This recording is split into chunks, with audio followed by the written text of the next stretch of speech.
Hi, I'm Sarah. Hi, I'm Keely, and you're listening to Flowers and Folklore. If you love flowers and folklore and odd floral facts, then you are in the right place. Reading and learning about flowers, their history, and folk tales associated with them is a big hobby of ours. There's so many regional stories and lore for each flower, so you may have read or heard something different. You're absolutely welcome to get in touch and share the stories you know. We'll share the best way to get in touch at the end of the episode. Welcome to the first episode of the year. We're so pleased you're here. You all absolutely loved Keely's first episode.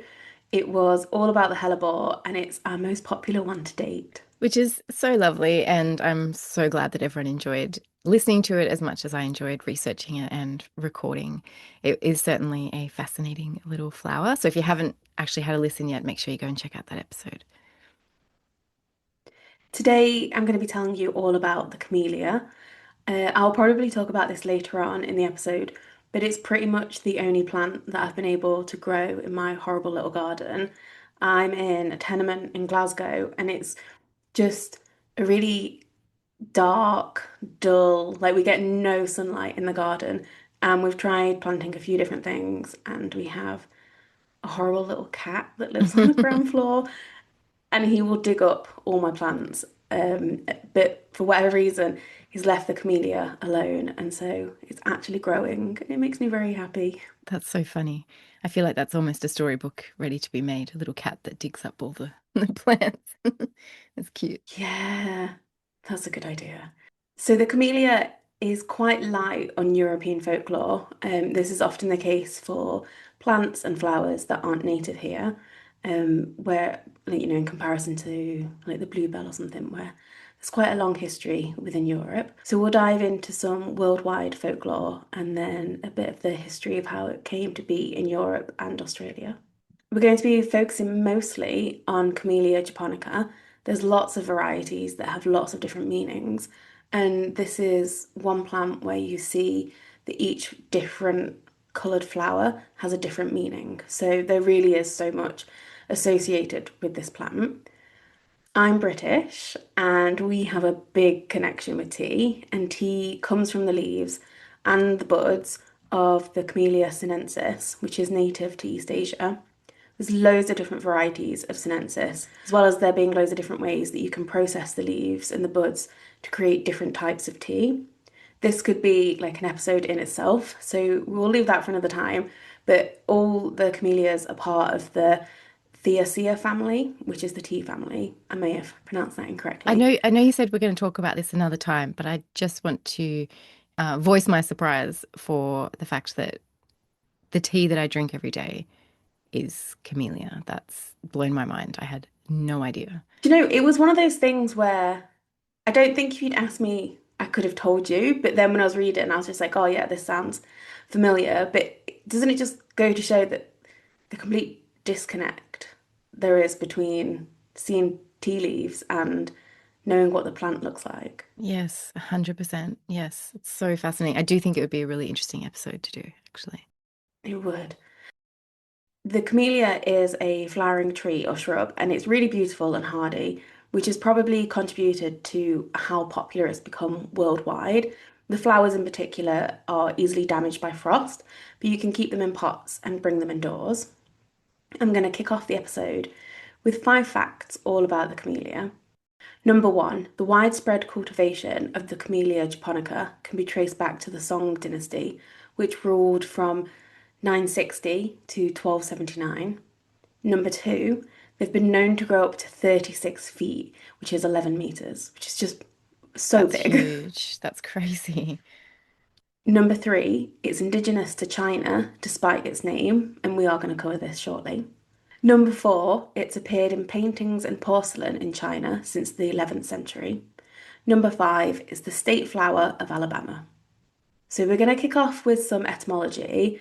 You may have heard the camellia referred to with many different names, but some of my favourite were Japan rose, which makes sense with its proper name being japonica. There was also rose of winter, which made me think back to Keely's episode on the hellebore. Mm. Yes, because that was called the winter rose. It was one of its names. So yeah. And then one of the other names that I saw was zigzag, but I don't think that was used. Like, That's super I cute. don't think it's very common, but I just thought it's quite cute. It is Yeah. cute. So the genus Camellia was named by George Camel, who was a missionary, a pharmacist, and a naturalist. And he is quite well known for producing comprehensive accounts of flora and fauna in the Philippines, as well as introducing like the nature in the Philippines to Europe. The epithet japonica was given to the species by Carl Linus in 1753, and he pops up all over the place. So I've definitely mentioned him on our podcast before. He just seems to be he got around. Definitely heard of him before. And I feel like we probably pronounce his last name differently every time we talk about him. Yeah, I read it as Linnaeus, but that's how I hear it in my head. Linnaeus. Yeah, that's probably right, isn't it? No, well, when you said it, I thought, oh, that probably is right. And so, despite its name, Japonica, it is actually indigenous to China. The reason it got this name was because of Engelbert Kampfer, who was a German naturalist and explorer. He traveled to Japan, saw that this variety of camellia growing there, and he gave a description of the plant to other educated Europeans. And so it just kind of stuck. So I thought that was quite interesting that you would look at it and just Mm, assume it's from Japan. yeah. We'll get started with the Victorian language of flowers. There's loads of different meanings for the different colours. And in my go-to book, which is The Language of Flowers by Margaret Pixton, it's a handwritten book that's been like photocopied to reproduce it. And it's my go-to, and I feel like it's normally really reliable. But next to the red camellia, I couldn't properly read what she'd written, and it looks like Love Line, which I don't know if that has some kind of deeper meaning or if I'm misreading what it says. So my other go-to book is The Complete Language of Flowers, which is by S. Teresa Dietz. And for red, she has written down the following: Ardent love, in love, you're a flame in my heart. Mm, that's beautiful. It is, isn't it? And then for pink, we have desire and longing. For white, we have adoration, beauty, loveliness. For yellow, we also have longing. And then in Jessica Rue's book, Floriography, she wrote that if you pair a camellia with a daffodil, it can show longing for an unrequited love. And then if you pair it with a zinnia, then you can give this as a gift to a friend who is moving away. And I adore how niche and specific that is. That's amazing. For other symbolism, there's often association with abundance, riches, and prosperity. I got the impression that Europeans have just added their own meanings and borrowed here and there from China and Japan, which, makes sense to like they borrowed the plant from there. So, Why not? Why not add the stories? yeah. I'm going to cover how the camellia came to Europe and Australia. In Europe, it arrived in the late 1730s. There was a good account in The Language of Flowers by Odessa Begay, and she wrote that in the late 1730s, English botanist Robert James Petrie, who had acquired a red camellia seed from an unknown source, was recorded as the first person in Europe to cultivate the flower, which he did in his hothouse garden at Thorndon Hall in Essex. And then later in 1792, which is, an even more specific date than what we know about Robert James Petre, there was, the expanding trade of tea between Europe and China. Two new varieties, the Alba plena and Variegata, were introduced by Captain John Corner of the ship East India Merchantman Carnatic, which is an absolute mouthful. But isn't it just fascinating that we know like the name of the ship that it came over, as well as the different varieties? Just amazing that they documented everything so explicitly Yeah. and that they thought to do that back then. Yeah, absolutely. And it made me think of last week, Scott and I went down to Oxford to see an exhibition that was all about Tom York, who is the lead singer from Radiohead. So it was about Tom York and an artist that he collaborates with throughout like his whole career. It's called Stanley Donwood. And I'm not particularly into Radiohead, but I went along and I was really struck by how many journals and sketchbooks and just little diaries, all these written accounts that they had from both Tom York and Stanley Donwood. They had just, captured so much detail that was then on display for people to see. So Scott and I left the exhibition at different times, and the first thing we both did was go to the gift shop and buy a notebook so we could start like recording down like thoughts and feelings and I things. love that.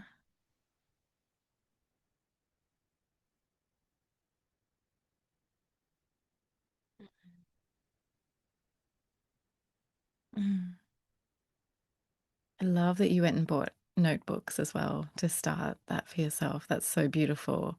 And I am a really big fan of pen and paper, absolutely. And I know that there has been studies around how beneficial it is to, the sort of mind-body connection when you get out a pen and you write on paper. Like they've definitely shown that that is really beneficial as opposed to just sitting down to write on a computer.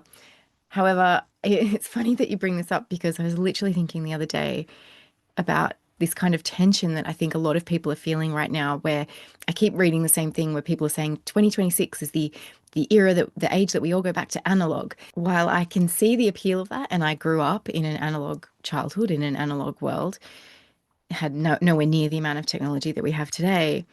I do think that there is some real beauty in what access we have today through technology, through things like social media, through our smartphones to document on a regular basis, even if we are not being completely intentional or thinking that that's what we're doing, but that is what we're doing. Every time we capture like a little memory or a little story about, just something kind of mundane, even not even just the big moments, like when we share that to social media or we share that in a text message or an email or just capture a photo of it, we've documented these beautiful everyday moments. And I think that's really quite special. So, and that's something we didn't have access to until this kind of technology. So it's just interesting that yeah, just talking about documentation and yeah. Yeah, that's so true. And if I want to remind myself of what I was doing like 3 years ago, I just go through my camera roll, and then you have the specific timestamp, and you can, yeah, it's Mm. just quite an accurate way of recording history as well. Mm. And everyone's doing that at the moment. There's a trend of what people were doing in 2016. So people seem to be going back 10 years and going, this is what I was doing in 2016. And they post like a carousel of photos. This is what I was up to. And they can do Mm, that because they have a smartphone that documents to the date, to the yeah, second, what they were up to. So it's quite fascinating. we should do that on our Instagram. So there's not a solid record of what happened to these two new varieties, but it is believed that in the 1820s they were transported to the gardens at Chiswick House in West London, and this was the residence of the fifth Duke of Devonshire.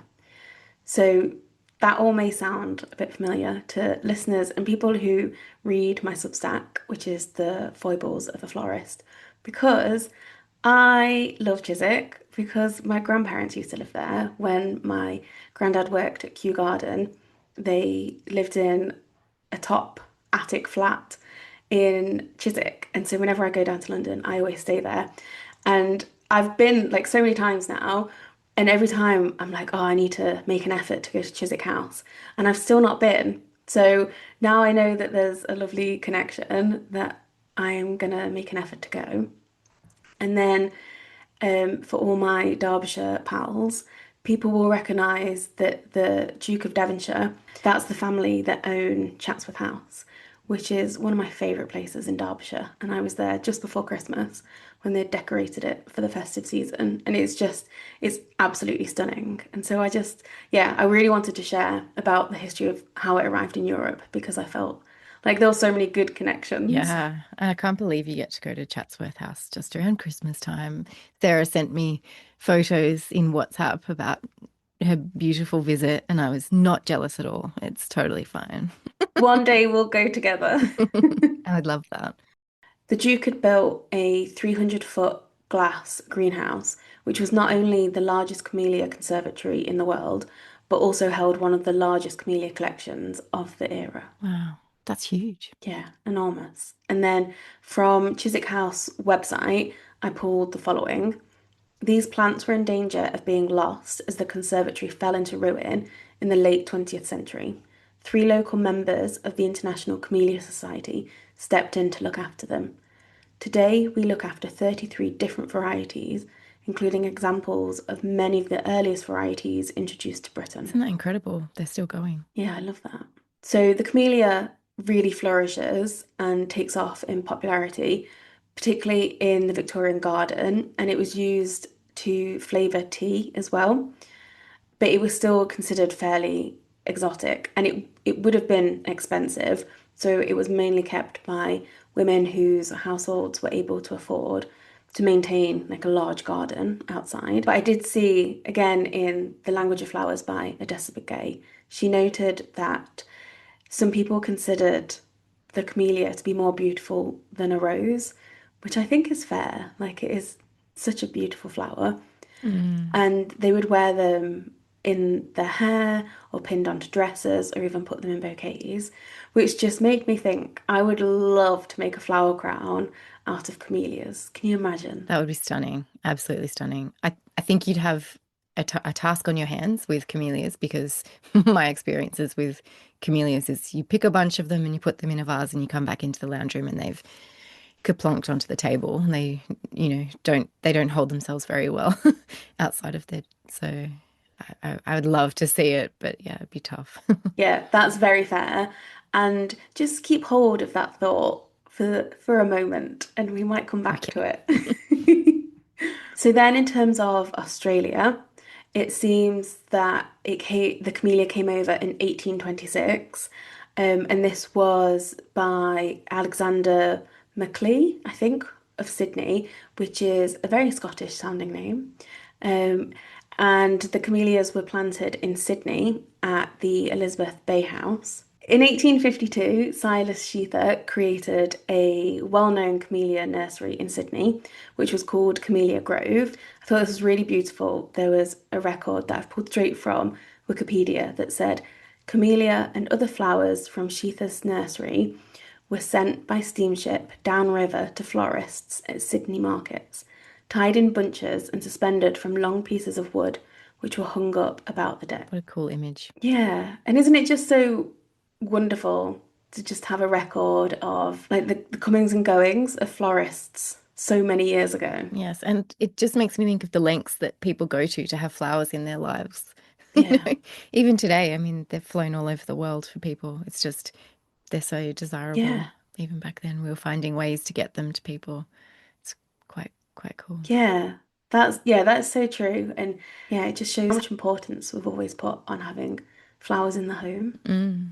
And then there was just a final person in Australia who I wanted to mention. There was a professor called Eben Gowrie Waterhouse, which is just an excellent name, who was a scholar, a linguist, a garden designer, and specifically a camellia expert.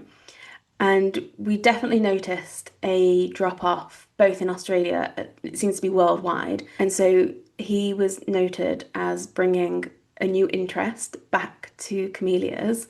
And I just thought that that was fascinating that it's almost like fashions that go in trends.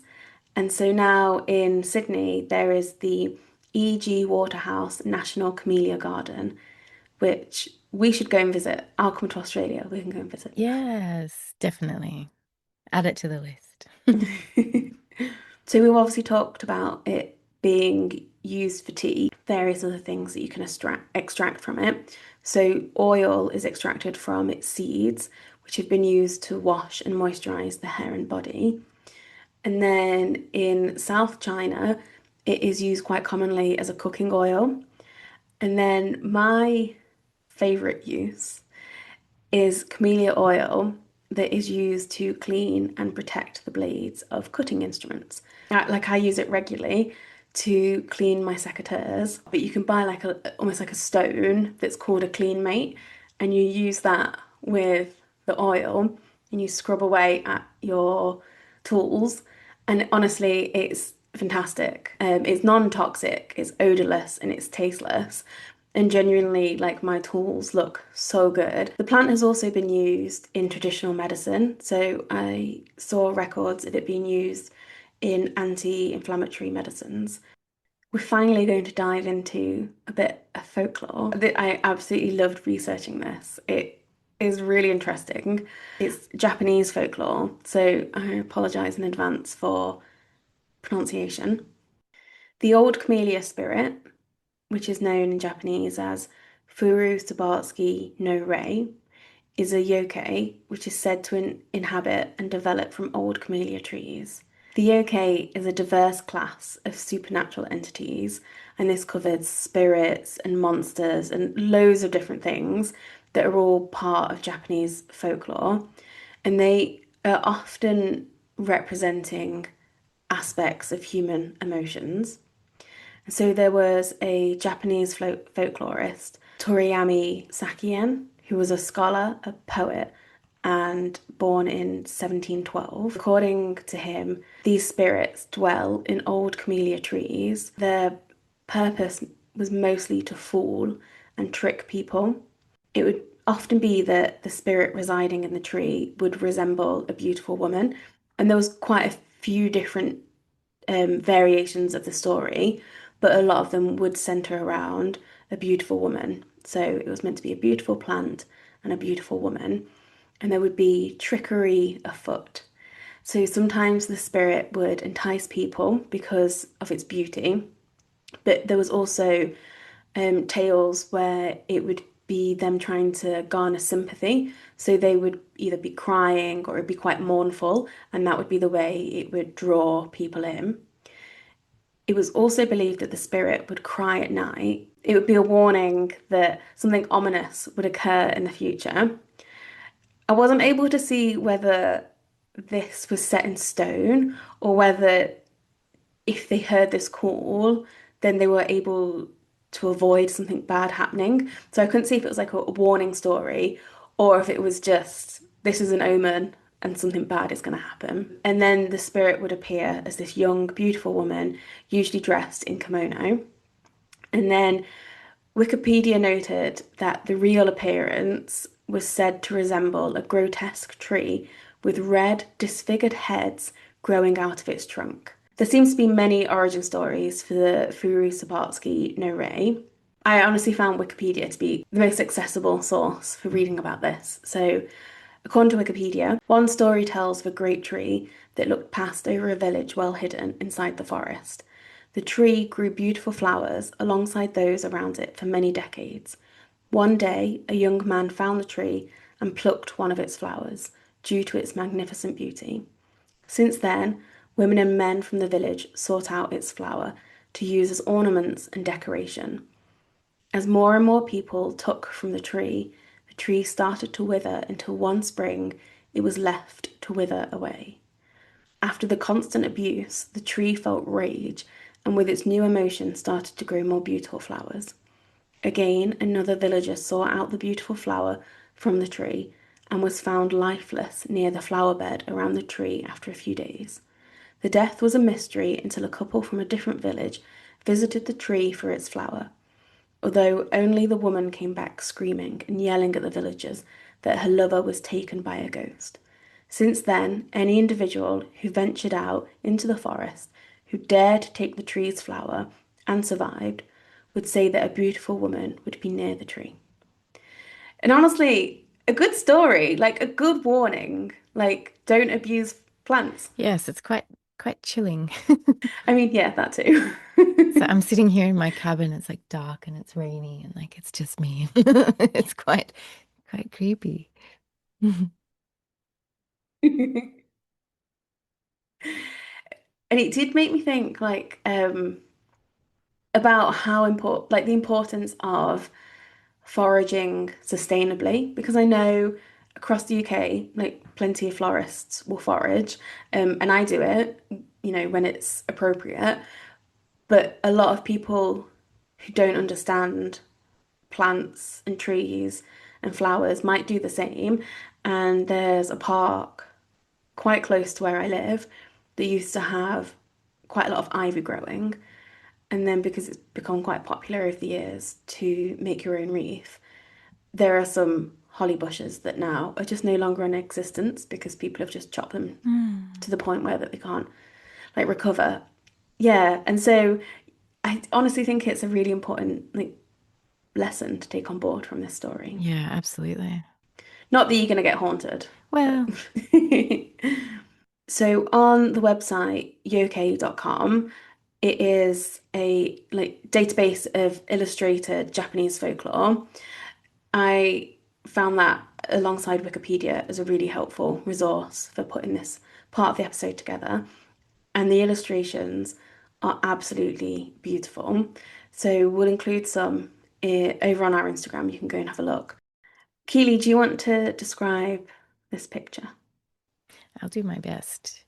So there's a beautiful woman walking in front of or standing, but it looks like she's got movement to her in front of a camellia tree with red camellias and lots of beautiful green foliage. She is holding a camellia and she's wearing one in her hair, and her tunic or kimono is also embroidered with camellias. And she's looking quite, I don't know, she's got sort of almost like a cheeky look on her face, like she's hiding something. Yeah, there is definitely a sense of mystery about her. There was also another tale where there was a woman who breathed onto a man who was walking by the tree, and then he turned into a bee. And I just thought it was quite a sinister tale as well, but I just thought it was quite interesting that he transformed into something else. So we will link out to the website so you can have a look at all the different tales that are available. And during my research, I kept coming back to it being a symbol of good luck, particularly in China. So there was associations alongside the lily that camellias would be used to like honor various gods for creating prosperity. And then there was a lot of connections with Chinese New Year as well. And I thought it was quite interesting that when you see like really well established, like pictures of well established camellia bushes, there is a sense of abundance about them. And I think that it makes sense that there's like this sense of prosperity. Yes, that's so true. They are one of those flower bushes that just is, it's just overwhelmingly beautiful with the number of flowers it produces at one time. Gives the idea of flourishing. We're going to take a bit of a darker turn. And do you remember earlier, Keely, when you said that the heads seem to fall off quite easily? Yes, now I'm scared. Because it seems quite dramatic that they don't lose petals, it's just the whole head that drops, which is quite different to other plants. Whereas if you think of a rose, it will fall petal by petal. And so I kept coming across references to camellias being like associated with noble death. Right. And so there was like repetition of the theme of beheading, and it seems to be that camellias were associated with warriors or samurai being murdered by having their head cut off, because this reflects the way a camellia's flower will fall off the plant. It's like its entire head is being removed from the bush and then falling to the ground. I am never going to look at a camellia the same way again. I know, isn't it fascinating that, red camellias, like at the start, we talked about how it's like love and like burning desire and like really romantic. And then there's also this underlying current of them also being associated with death and warriors. It's like nasturtium. They did that to us too, remember? It's like this pretty little flower, and then it's like gore and warriors and blood, and it's like, wait, you're a flower. Yes. I'd forgotten about that. Yeah, I love that. I love it when there's, yeah, all these different meanings that, sometimes take a darker turn. I also saw references that because of this, Japanese folklore that associated it with spirits and trickery and now death, that it was actually recommended that you don't give camellias as a gift to someone who was an inpatient or in hospital because of this like darker meaning. Good advice. Yeah. I mean, I don't agree. They're so beautiful that I will accept the bad connotations as well. That's so funny. We're so, so different. I'm like, that's it. I'm never having them again.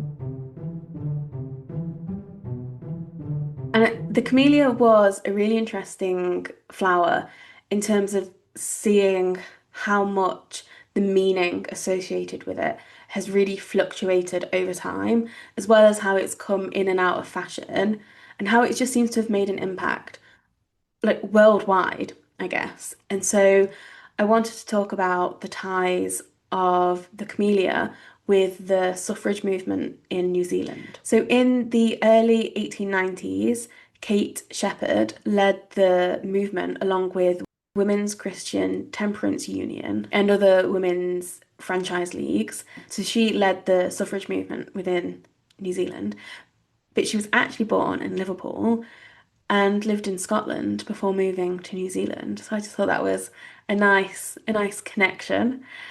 So I pulled from JSTOR a journal about Kate Shepherd and the connection with camellias. So it said the following: Kate's passion for justice and humanitarian principles was accompanied by a love for white camellias. They became a symbol of womanly excellence in her campaign for the women's vote. She personally presented those members of the House of Representatives who supported the electoral reform with a white camellia bloom of Camellia japonica alba plena, a famous white formal double camellia brought from China to Britain in 1792, and by then one of the most popular camellias in Victoria Is Gardens. that our old mate from the before? Yep. Oh, there you go. See, that's much nicer than warrior death, women's excellence. But yeah, isn't it fascinating that, yeah, these varieties that were brought over to Britain then had like a second life over in New I Zealand? love that. Beautiful. Yeah. And then I'm quite a petty person, and so this really tickled me, right? According to some accounts, and I don't know how factually correct this was, but I did see quite a few references to this. Those who voted against the petition, to not allow women to have the vote, received a red camellia.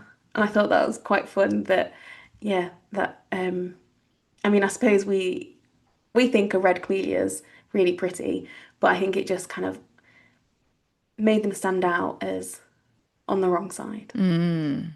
Yes, it does sound a bit bleak when we've just learned about it being with death as well. So instead of it being red for love, it's like red for blood. Revenge. Yeah. Yes, yes. And so I would just like to take a moment to say that when I was looking into this movement, I came across a Maori campaigner for women's suffrage called Mary Te Tai Manga Kahea. And I really hope I've pronounced that right. Me and Keely tried to work it out. And so we will include her name in the show notes. So there is a record of her within this episode. She was maybe not well documented within history. And so I feel like it's important that we just take a moment to recognize that often voices from different communities and cultures can be erased.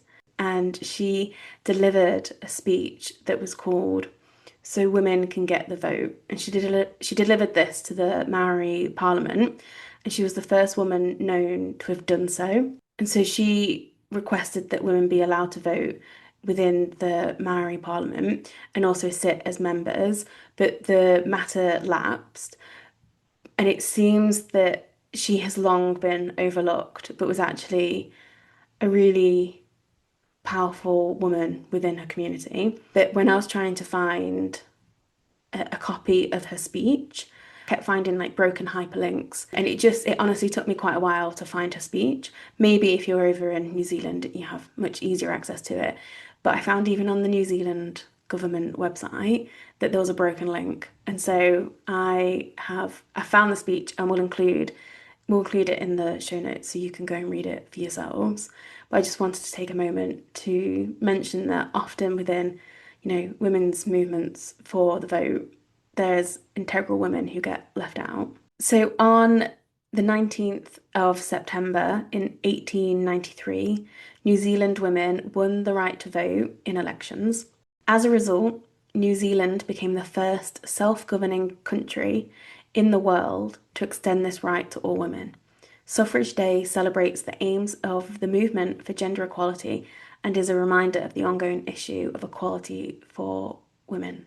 That's incredible that New Zealand was the first. I had no idea. Yeah, I didn't either.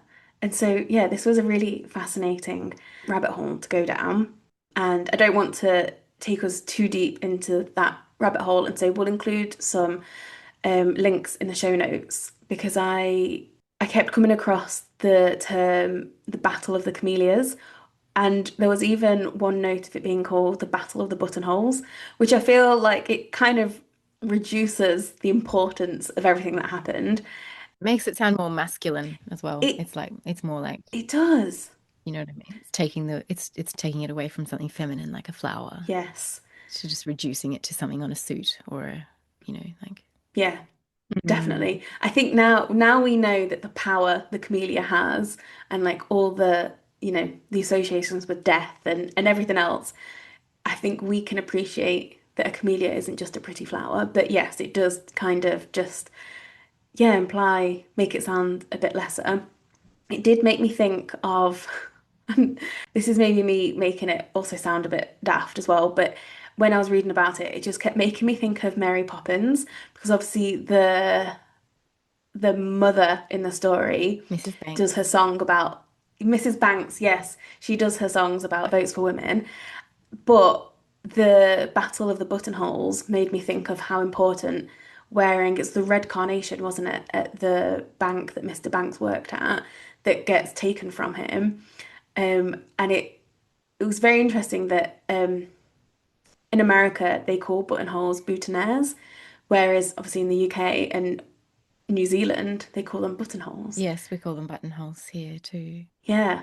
And so there has been a few ways that the New Zealand Parliament has commended women's suffrage. So there is a white camellia cultivar, which is named after Kate Shepherd. It was created by Camellia Glen Nurseries to mark the centenary of women's suffrage in New Zealand. And it is apparently planted extensively throughout New Zealand. So I don't know if we have any listeners in New Zealand, but if we do, please show us some photos of it because I would absolutely love to see that. There's also various artworks, including sculptural flowers that are on the walls of the chamber. I couldn't find whether they were camellias or not, but I imagine they would be tied in somewhere. To celebrate 130 years, artist Vanessa Smith was commissioned to draw a really beautiful camellia that was to represent the importance and significance of the milestone. Keely, do you want to describe it? It's on a royal purple background, and the camellia has just one leaf, and the camellia flower itself is absolutely abundant with petals. It's a line drawing, and it has lines upon lines upon lines of petals. It's quite striking. And so there's a significance to how many petals. Vanessa Smith noted that there are 130 petals in the hand draw camellia, which is one for each year. And each hand drawn element represents the raw, emotional, charged spirit of the movement that still resonates 130 years later. That's really beautiful. I was really keen to share about that part of history and how camellias have been used to represent this really important movement because it just reminded me of how the symbolism is constantly changing and how flowers can take on new meanings over time. And it's very much a living and shifting thing.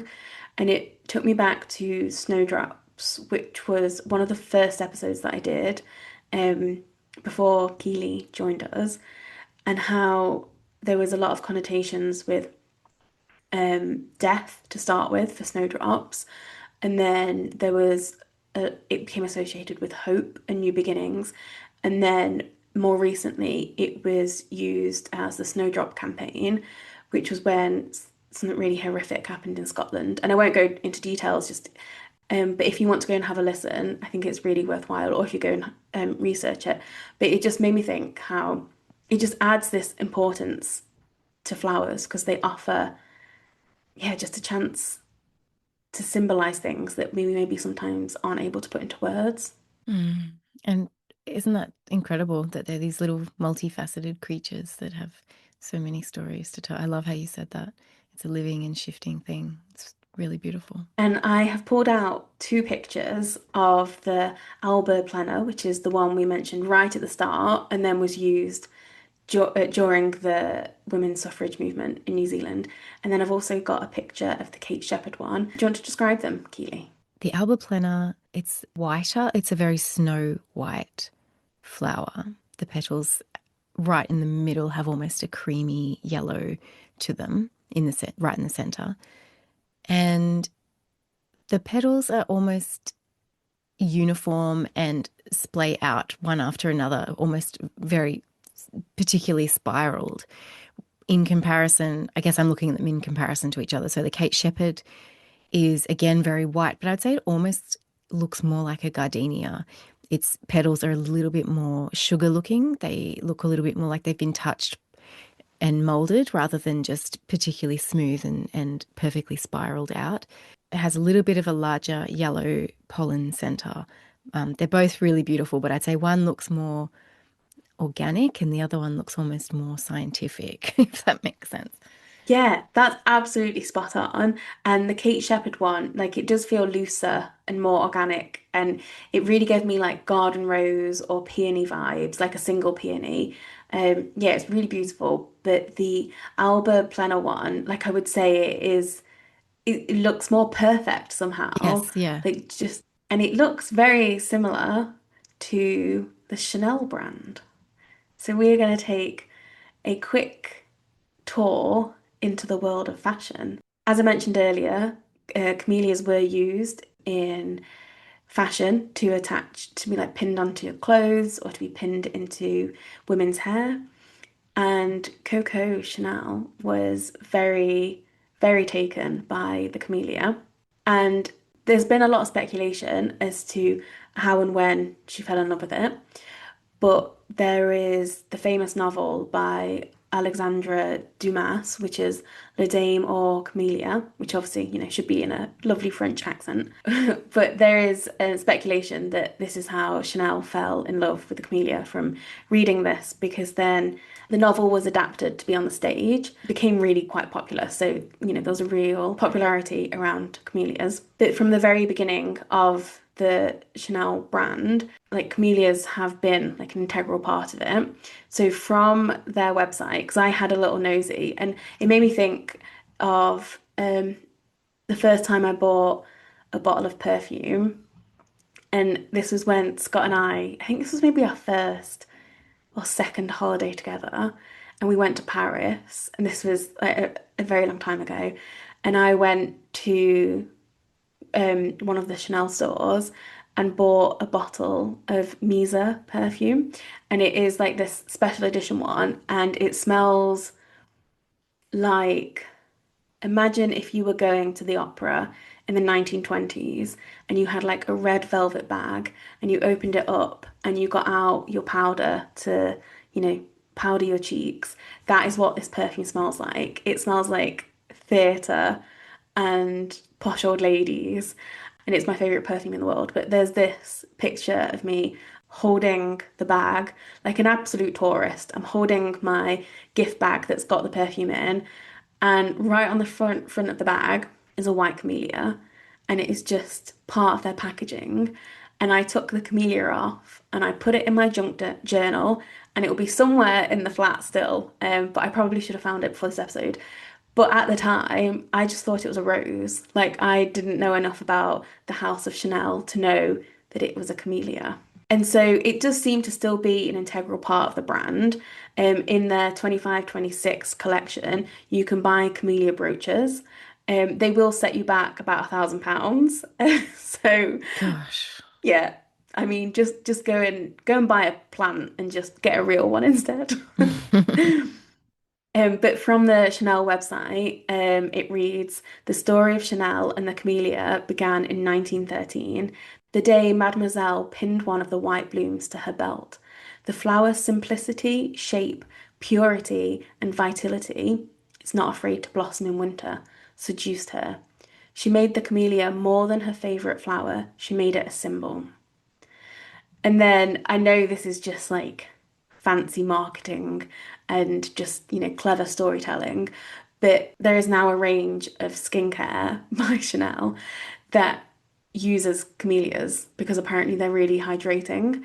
And I thought it was quite interesting that we did see historically that camellias, like the oil from camellias, was used in hair care and like moisturizing the body. So it's almost kind of come, yeah, full circle. And so I thought it was quite interesting that this was the flower that was chosen by Chanel, because it one of the main reasons that it was picked and that she liked to wear it on her clothes or in her hair was because it didn't have a scent, and so then it wouldn't compete with the perfume that she was already wearing. And then there's no thorns like a rose, so it wouldn't damage any of her clothes. I wonder how much is elaborated for the storytelling of like the brand's mythology. But Karl Lagerfeld was credited with bringing the camellia back into modern Chanel and like on the runway and in designs. Within art and literature, we do see the camellia show its beautiful face every now and then. So, from Floriography, which is written by Jessica Rue, she wrote, "The camellia's meaning originates with the 1848 Alexandre Dumas novel La Dame aux Camélias, which tells the tragic love story of Armand Duval, a young bourgeois, and Marguerite Gautier, a courtesan." And this is like the beginning for the European understanding of flowers. But over in China and Japan, obviously the meaning of camellias began much, much, much earlier. And so this this novel is really the beginning of quite a significant like impact, I guess, from of camellias. It was first published in 1848, but then it was adapted by the author for the stage. And then it first ran in Paris in 1852, and it was just an instant success. And so it honestly went down a rabbit hole of just like how much this one novel inspired so many different things across the world, really. There is 20 different motion pictures. There's opera, theatre, film. Like it's just inspired so many pieces of art. Moulin Rouge, which is actually Scott's favourite film. It was inspired by this book. And then there's ballets and novels that have been inspired by it. Like it is just really seems to have taken like Wow. the art world for a storm. Yeah, incredible, isn't it? Mm. It's supposedly semi-autobiographical. And then Marguerite is nicknamed La Dame or Camellias, which is French for the Lady of Camellias, because she wears a red camellia when she's menstruating, and that means she is unavailable for sex. And then she wears a white camellia when she's available to her lovers. Yeah, which is just a whole other layer of meaning. And then I think it very interesting then to kind of see that in contrast for it being a symbol for a political movement as well. Yeah, wow. So interesting. In the Language of Flowers, which is written by Odessa Begay, and I've referenced her writing quite a lot during this episode because she had a really good section on camellias. She had a section on Proust's Camellia, and I'm going to be honest, I've not read anything by Proust, and I don't intend to. But this does tie into how we were talking about buttonholes earlier on. Between 1890 and 1920, Marcel Proust often wore a camellia pinned to his lapel, and this was supposedly a sign of refinement, which I mean makes sense. Like, bring back buttonholes. I do think they make you look refined. His former housekeeper, Celeste Albaret, wrote a biography, Monsieur Proust, in which she recounted that he himself referred to this era as his camellia buttonhole period. That's so cute. I love it. He was in his Camellia buttonhole era. And camellias are frequently mentioned in his classic novel, In Search of Lost Time. I mean, I wouldn't know because I've not read it. We don't often get to shout out historical female artists. And so I came across someone called Clara Pope, and she was born in 1767 and died in 1838. She was a British painter and botanical artist. And so, Keely, would you like to describe her painting? Yeah, it's really beautiful. The background color is almost like aged paper, and it's a cluster of red and white camellias that are kind of bunched together loosely. And I'd say the white camellia looks more open and more organic, similar to the Kate Shepherd we were describing earlier. And the red are almost more closed, rather than being quite as full and open. It's really beautiful. There's a second painting of hers, which we'll include in the show notes, but Keely, I'll give you a break and I won't make you describe it. So that can be a surprise for if you head over to our Instagram, which is at Flowers and Folklore Podcast, you will be able to see the second piece of artwork that I've pulled out. It's really pretty. And then I thought it was only fair, seeing as so much of the meaning and the lore actually originates from Japan. The artist Utagawa Hiroshige was a Japanese artist who was considered the last great master of his tradition, which was creating prints from Japanese woodblocks. So he was born in 1797 and died in 1858.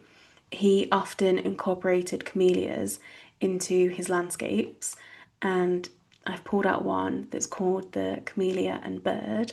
And would you like to describe it, Keely? Yeah, it's on that aged paper background again, and it's using tones of blue, so sort of a deeper blue with a teal blue, and there's just one branch of camellia that the bird is resting on, and it looks like it's about to maybe drink water or something from the camellia, or it's very interested in the camellia, an open camellia. It's quite lovely, and it has Japanese writing on it as well. Yeah, it's really beautiful, isn't it? And I saw his work being described as tranquil, and I think I definitely get that from this. Yeah, it is tranquil. And we have spoken throughout the episode how camellias can be quite fragile, and it's not something that I commonly work with. What about you, Keely? Have you ever worked with it? Just in my garden where I get irritated at it. But what's the point of being so beautiful if I can't work with you? So, yes, not really.